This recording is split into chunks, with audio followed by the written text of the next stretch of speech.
Little children, keep yourselves from idols. 1 John 5 verse 21. Every true child of God will be sifted as wheat, and in the sifting process every cherished pleasure which diverts the mind from God must be sacrificed. In many families the mantel shelves, stands, and tables are filled with ornaments and pictures. Thus the thoughts, which should be upon God and heavenly interests, are brought down to common things. Is not this a species of idolatry? Should not the money thus spent have been used to bless humanity, to relieve the suffering, to clothe the naked, and to feed the hungry? Should it not be placed in the Lord's treasury to advance His cause and build up His kingdom in the earth?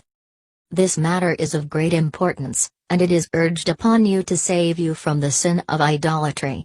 Blessing would come to your souls if you would obey the words spoken by the Holy One of Israel, "Thou shalt have no other gods before me."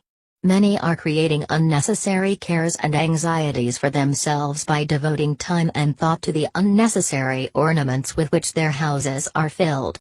The power of God is needed to arouse them from this devotion, for to all intents and purposes it is idolatry. He who searches the heart, desires to win his people from every species of idolatry.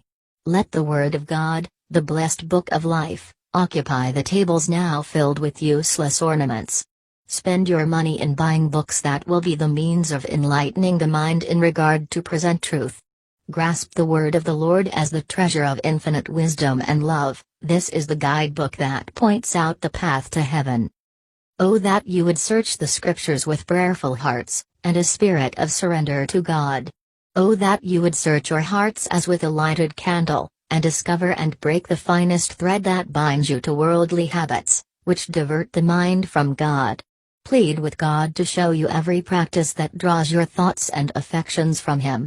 God has given His holy law to man as His measure of character. By this law you may see and overcome every defect in your character.